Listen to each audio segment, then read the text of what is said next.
It is alive and well here in the United States. Who are you? They call us sundogs.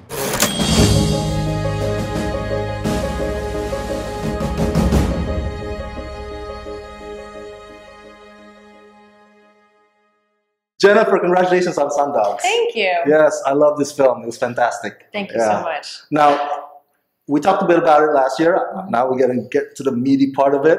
But before that, for my fans who are fans of yours because of your years as an actress, why did you decide on becoming a director, and why did you decide this script or this project as your feature directorial debut? I felt like directing was sort of a natural progression in my career. I directed a lot of theater when I was younger. I started directing theater in high school, actually, and then directed some theater in college and directed a couple small productions when I first came out to to LA. And then I started working so much in film and television that I kind of got pulled away from it. But then just being on so many sets and being around all the technical side of things, I started noticing different things, picking up different things, getting really interested in it, started picking the brains of the cinematographers I was working with, kind of asking people lots of questions. And I just started kind of studying the technical side of it on my own and digging into it to see if it was something that I felt like I would be able to do. And then ultimately just decided to try with the first short film and see how it went. It went well. I really enjoyed it. And I felt like it lit me up creatively in a way where I was really inspired to go out and try to look for the other stories that I wanted to tell. So it was kind of this natural thing that seemed to have happened for me. What was the other question? Oh, the Sundogs. Why this project? Why this project, yeah. So yeah, it's one of those things where it's really tricky to find great material. And it's also tricky to get a great writer to bet on you when you haven't made a feature yet. If you're not, I am writing now, but because I wasn't writing then, if you can't write your own material and you have to find material to get good material, you have to find someone willing to bet on you. So this script came my way. It was a writer that I'd worked with when I was in the film Warrior. He had seen my short film and really liked it and felt comfortable betting on me with this and let me option the script. So part of it was just the accessibility to a script that I felt like had great characters and it had a beautiful story, and the fact that I was going to be trusted with it. And so then it was my job to find a way to make the best film possible based on that script. Nice. Now, I'm a big fan of Michael Angarano. And you also have Ed O'Neill, Oscar winner, Allison Janney. I know, I love saying Oscar winner, Allison Janney. And Exhibit, and Supergirl, Melissa Benoit. So how did you round up this wonderful group of people on board? I was so lucky. I think that obviously when you have great characters and great writing, it's super helpful. Everyone responded to my short film, which also was helpful because they felt like they weren't taking a terrible risk by betting on me. And I had an incredible casting director, Tamara Nutket, who casts everything that I work on as a director. She's so thoughtful and she's so smart about imagining the way people all fit together. I knew once I saw Michael Angarano's tape that he was for sure Ned. He was just the guy I imagined when I read the script. It was just him. And there were guys who were great actors who did a great job with the material. It just would have been a different movie. Yeah. And that's what the crazy thing is when you're making those decisions. You're like, I could make 6 different movies with these 6 different guys. They could all be just as good. They just would be different, But he was what I imagined when I first read the script. So I think that's what really grabbed me. And then I could not, Tamara, the casting director, suggested Ed O'Neill for Bob, and I could not get it out of my head. I was like, he's the only guy. It's the only guy I can picture. And I had to go back to him like 4 or 5 times before I got him to say yes, but I did not back down. I got him to say yes. He's now, I think, happy he said yes, but it was definitely like an adventure. And then obviously, who doesn't love Allison Janney? She's amazing in everything. And I thought it was a long shot to reach out to her.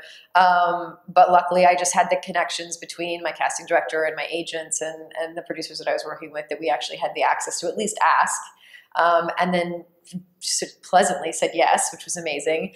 And then Melissa and Exhibit were more of discoveries for me because I really wasn't sure who was going to play Tally. It's such a tricky role because you have to have someone that you believe is streetwise enough to be hustling guys to kind of get by, but also naive enough to fall for Ned and not see the truth.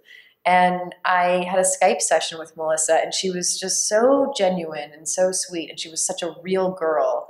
And I watched some of her work and I just thought, I believe it. I would believe her doing this. So I was lucky enough that she said yes when I reached out to her. And then Exhibit and I met, and he was telling me how his dad was a Marine, and he was giving me like his whole backstory. And as he was talking about it, I could just see it. You know, I was like, oh my God, he is this guy, you know, and you would never guess necessarily from his music or from Empire or whatever. You wouldn't necessarily guess that he would be the guy for this. It was more just having a great conversation with him and seeing that in his own personality, actually. And he's such a hard worker and such a sweet man. I would have loved to have had him on set every single day. He just made everybody so happy and brought such a great energy on set. So that's the story. Here's a fun two-parter question. Mm-hmm. So you put yourself in the movie. How challenging is that to play multiple hats at the same time? And is there a directing style or directors out there that you look up to kind of get influence from for your directing? Yes. So in terms of putting myself in the movie, it was something that the financiers wanted me to do. I was trying to avoid completely putting myself in the movie, but it was a small role. It was like only one day, so it was okay. But it is weird, you know, it's like I want to be behind the monitor, and mostly not even just because I want to know what I'm looking at technically, but also because you have such a great camaraderie with the actors. You know, you get in a zone with them in terms of like making sure that they can get exactly what they need from you and they can really do their best. And when you're behind the camera, I mean, in front of the camera as well, I feel like it's harder to get in that momentum, you know, and I want to just be their cheerleader. I don't want to be dealing with like, you know, I'd be like, okay, one take's fine, let's move on. I'm like, okay, enough, let's go. And in terms of directors that I look up to, I've been inspired by a lot of the films of the 70s, I feel like, you know, I love Hal Ashby, and obviously Being There was a reference for this film. With Chauncey Gardner's character has definitely some similarities to Ned. I loved Harold and Maude. I loved The Graduate, which is Mike Nichols, and then I love the Coen Brothers movies. I loved Rushmore, was like my favorite Wes Anderson movie, and so you kind of, I think if you see those movies, you see like even the color palettes of those movies, and like the choices of lenses and the choices of like when you're using camera movement, when you're not using camera movement, and the framing, and that all of that stuff is definitely kind of in my DNA because I like just ate it up and loved that stuff so much. And then one of the directors that I really admire just in terms of her energy is actually Pam Fryman, who I worked with on How I Met Your Mother. And she's just someone who is so kind and so strong and has such an amazing elegance with the way that she runs a set. And I really paid close attention to how she did that. And I really hoped to be able to emulate that kind of energy on a set as well. Thank you. And theme-wise, I want to ask, we were told since we were kids, at least many of us, that you can do whatever you put your mind to. Yeah. So what if you're in the position of Ned Shipley when you got to face reality? There are some things that you cannot do. I mean, how can you keep that from being discouraging? Well, I think sometimes our perspective of what we think we want is different than what's actually good for us. You know, it's like, what is that Rolling Stones song? You can't always get what you want, but you get what you need. Yes.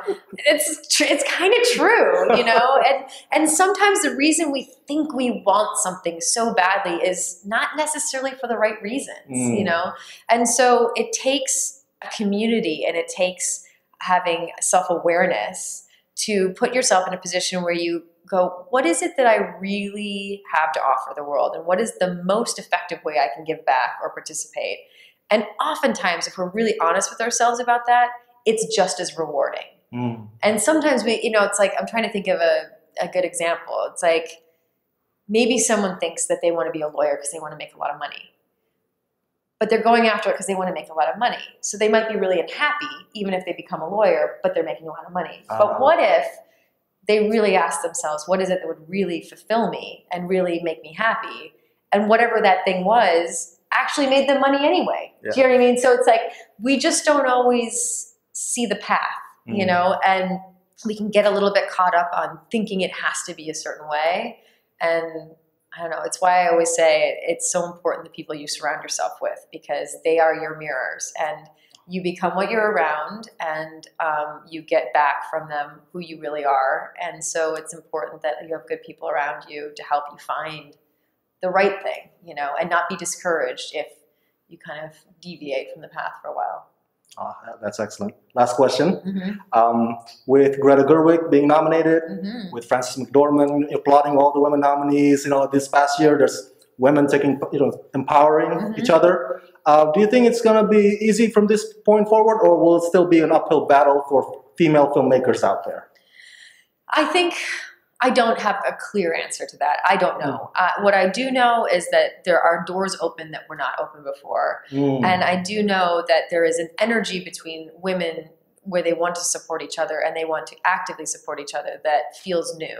And I think that that union and that support of each other is going to be what makes the difference, because none of us can do it by ourselves. And so as soon as we continue embracing this idea that every success for another woman is every woman's success, and like kind of crowd around each other and continue supporting each other and finding ways to make sure we all are getting the resources we need from each other, the faster we will start moving forward in that way. But like anything, you know, change takes time.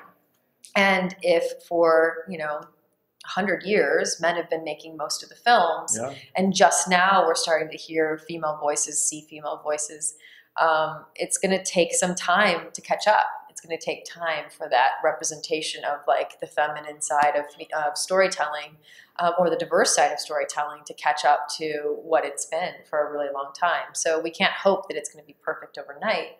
But I do think it's to be celebrated that the doors that are opening because they've always been closed before. Excellent. Well, thank you for sharing that. And I can't wait for Jennifer Morrison to be nominated for Best Directing, okay? Thank you. From your mouth to God's ears. Sound in the universe now. Thank you. Thank you, Jennifer. Congratulations on Thank you.